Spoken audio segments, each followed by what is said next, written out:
Everyone. कल के lecture में BSc part second botany first paper जो कि टेक्सोनॉमी ऑफ एंजियोस्पर्म है, इसमें कल हमने टेक्सोनॉमी का जनरल इंट्रोडक्शन के बारे में बताया था। इसमें कल ये बताया था टेक्सोनॉमी शब्द किसने दिया था, एपीडी कैंडोली द्वारा दिया गया था। टेक्सोनॉमी के अंतर्गत हम पौधों का पहचान, फिर उनके नामकरण, उनके वर्गीकरण का अध्ययन किया जाता है। उसके साथ ही इसका एक सिनोनिमस टर्म है सिस्टमैटिक्स, जो टेक्सोनॉमी की एक ब्रांच है। उसके अंतर्गत पौधों की टेक्सोनॉमी और उनके इंटर रिलेशनशिप और डाइवर्सिटीज का अध्ययन किया जाता है। ये पहले एक लेक्चर में बताया था। उसको आगे जब टेक्सोनॉमी में आगे जाते हैं तो थोड़ा सा, क्योंकि टेक्सोनॉमी एक क्लासिफिकेशन साइंस है, तो हमें थोड़ा सा उसकी हिस्ट्री के बारे में भी पता होना चाहिए। हिस्ट्री ऑफ क्लासिफिकेशन क्या है, तो डार्विन के पहले और डार्विन के बाद किस तरह का वर्गीकरण दिया गया था उसके बारे में थोड़ा सा मैं यहाँ पे बताना चाहूंगी। प्री डार्विनियन क्लासिफिकेशन में 3 पीरियड दिए गए थे। फर्स्ट पीरियड के अंतर्गत पौधों का वर्गीकरण हैबिट के आधार पर किया गया था। इसमें सबसे पहला नाम आता है थियोफेरेस्टस का।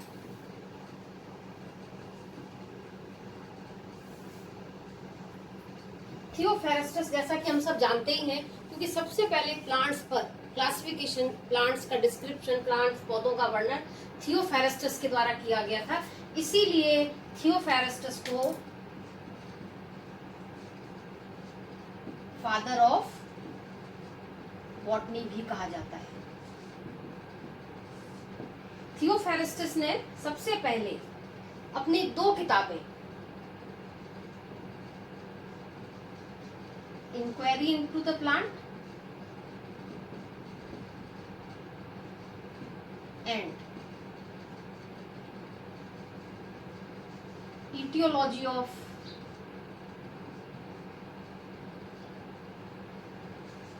फ्लावरिंग प्लांट्स, इन 2 बुक्स के अंदर पौधों का वर्णन किया था। और थियोफेरेस्टस ने प्लांट्स को हैबिट के आधार पर 4 ग्रुप्स में डिवाइड किया था। Divide into 4 groups. First is tree, second shrubs, third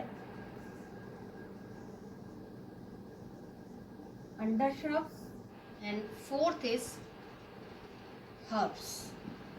इसके पश्चात थियोफेरेस्टस की एक बहुत ही इंपॉर्टेंट किताब पब्लिश हुई, हिस्टोरिया प्लांटेरा।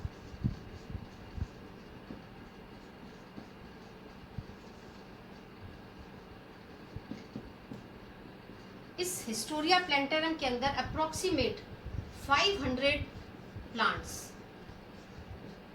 को डिस्क्राइब किया गया था। इसके पश्चात इस फर्स्ट पीरियड, जो थियोफेरेस्टस का पीरियड था, इस फर्स्ट पीरियड को आगे पुनः 4 फेजेस में डिवाइड किया गया। फर्स्ट फेज था इसका मिडिल एज और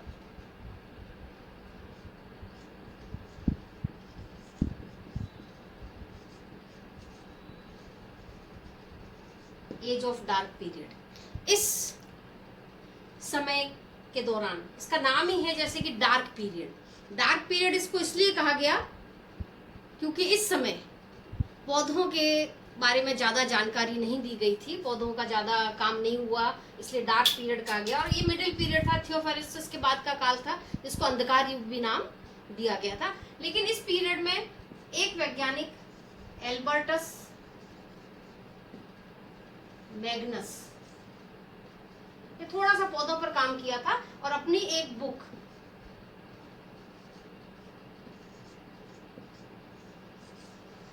डी वेजिटेबलिस के अंतर्गत पौधों का वर्णन किया था और 2 कैटेगरी में प्लांट्स को डिवाइड कर दिया था, leafy plants and leafless plants. इसके पश्चात जो सेकंड पीरियड आया, सेकंड फेज आया, वो था एज ऑफ हर्बल्स। इसको हम नॉर्मली कहते हैं औषधि युग।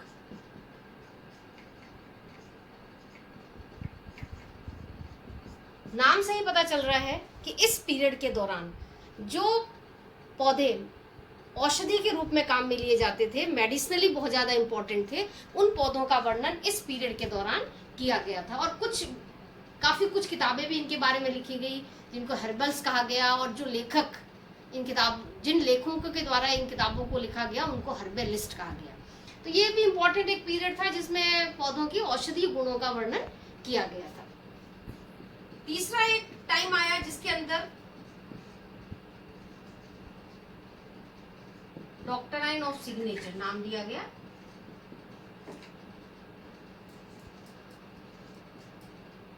नाम से पता चल रहा है जिसको हम कहते हैं हस्ताक्षरों का सिद्धांत। ऐसा माना जाता था पहले समय में कि जो भी पादप है उस पर भगवान ने अपने हस्ताक्षर कर दिए हैं। जिस पादप की आकृति जिस मानव के अंग से मिलती है वो पादप, वो प्लांट उस अंग के उपचार में काम में आता है। फॉर एग्जाम्पल जैसे लिवरवर्ट्स हैं, रिक्शिया हो गया, मार्केंशिया हो गया, इस तरह के पादप जिनकी आकृति लीवर से मिलती जुलती है तो उसका उपयोग लीवर के उपचार में काम में लिया जाता है। इसी तरह कुछ एग्जाम्पल हैं जैसे बादाम हो गया कि उसका आकार आंख से मिलता है तो हम उसको नॉर्मली आंख के उपचार में काम में लिया जाता है। जैसे अखरोट हो गया, उसकी आकृति मनुष्य के ब्रेन से मिलती है तो उसका उपयोग ब्रेन के उपचार में काम में लिया जाता है। लेकिन ये पूर्ण सत्य नहीं है। जैसा हम जानते हैं कि ये नहीं है कि हम अखरोट खा रहे हैं तो उससे हमारा ब्रेन ठीक हो जाएगा, या बादाम खाने से आंखें बहुत ज्यादा इंप्रूव हो जाती हैं। अब नॉर्मली ये कहा जाता है कि आप बादाम खाइए दिमाग तेज होगा, ठीक है, और अखरोट खाइए आपका दिल मजबूत हो जाएगा। इस तरह का एक पीरियड आया था जिसमें कुछ प्लांट्स के बारे में बताया गया था कि जिन प्लांट्स की आकृति मानव अंग से मिलती है उसका उपयोग उस मानव अंग के उपचार में काम में लिया जाता है। इसके बाद थोड़ा सा इंप्रूवमेंट हुआ और नाम दिया गया उसको इम्प्रूव टेक्सोनॉमी। ये तो काफी पुरानी एक तरह की साइंस हो गई कि बीच में थियोफॉरेस्टस ने कुछ क्लासिफिकेशन तो नहीं दिया लेकिन जो प्लांट का डिस्क्रिप्शन दिया गया। फिर middle age dark period I जहाँ थोड़ा सा नीचे थोड़ा ग्राफ आया, प्लांट्स की जानकारी के बारे में ज्यादा काम नहीं हुआ, कुछ थोड़ा बहुत काम हुआ। इसके बाद हर्बल्स का युग आया जिसमें औषधीय पादपों का वर्णन किया गया। फिर कुछ एक ऐसे प्लांट्स के बारे में बताया गया जो कि मानव अंग से मिलते जुलते थे। फिर आया थोड़ा सा इम्प्रूवमेंट आया प्लांट्स के डिस्क्रिप्शन में कि कुछ इम्प्रूव टेक्सोनॉमी आई जिसमें पौधों का और आगे वर्णन किया गया, और उसमें मुख्यतः नाम आता है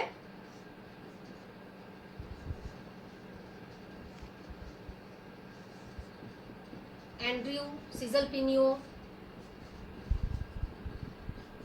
जॉन बोहिन,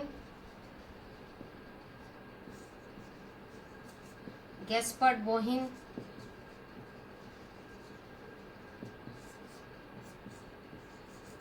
जॉन रे। ये कुछ टेक्सोनॉमिस्ट थे जिन्होंने आगे टेक्सोनॉमी पर थोड़ा सा इम्प्रूवमेंट दिखाते हुए काम किया था। जैसे एंड्रयू सीजल पिनियो थे, इन्होंने कुछ 400-500 प्लांट्स का वर्णन किया और इनके ऑनर में सीजल पिनिया एक वंश का निर्माण भी किया गया। उसके बाद जॉन बहिन और गैस्पर्ड बोहिन, दोनों भाई थे, ब्रदर थे, इनके सम्मान में, दोनों भाइयों के सम्मान में बहुनिया एक वंश का नाम बनाया गया था। जॉन रे जिन्होंने स्पीसीज नाम दिया था, इन्होंने हिस्टोरिया प्लांटेरम के 3 वॉल्यूम प्रकाशित किया और उसमें बहुत सारे पादपों का वर्णन किया गया। सेकेंड पीरियड, इसको हम कहते हैं एक्चुअली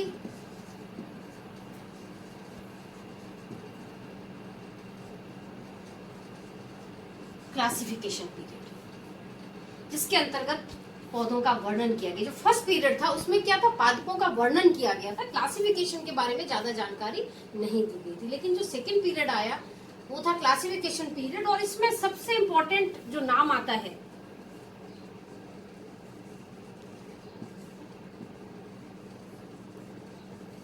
कैरोलस लीनियस का, जिन्होंने सबसे पहले पौधों का वर्गीकरण शुरू किया था। और कैरोलस लीनियस ने, क्योंकि आगे भी टॉपिक आएंगे। बाइनोमियल नॉमेनक्लेचर दिया था, द्विनाम पद्धति दी थी, पादपों के नामकरण की पद्धति इनके द्वारा दी गई थी। टेक्सोनॉमी में इनके कार्य का काफी ज्यादा योगदान है, इसीलिए इनको फादर ऑफ टेक्सोनॉमी भी कहते हैं। कैरोलस इस पीरियड, सेकेंड पीरियड के अंदर जो वर्गीकरण दिया गया था वो जो प्लांट ऑर्गन्स थे, प्लांट पार्ट्स थे, उनके आधार पर दिया गया था। ठीक है, तो इसमें स्पेशली ये मैंने पहले भी अपने बताया था, प्लांट्स पार्ट के आधार पर वर्गीकरण दिया गया था। और प्लांट्स पार्ट में specially number of stamens and number of carpels पर आधारित था पूरा वर्गीकरण। और इस वर्गीकरण को, क्योंकि ये पर्टिकुलर एक या दो पार्ट पर आधारित था, एक या दो कैरेक्टर्स पर बेस था, इसीलिए इस क्लासिफिकेशन को नाम दिया गया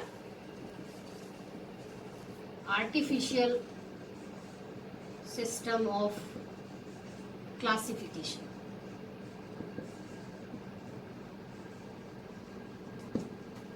आगे चलकर डिटेल में पढ़ेंगे आर्टिफिशियल सिस्टम क्या होता है और किस तरह नंबर ऑफ स्टेमन्स और कार्पल के आधार पर वर्गीकरण दिया गया था। थर्ड पीरियड, जैसा पहले बताया था कि थर्ड जो पीरियड था वो बेस था मॉर्फोलॉजिकल कैरेक्टर्स पर।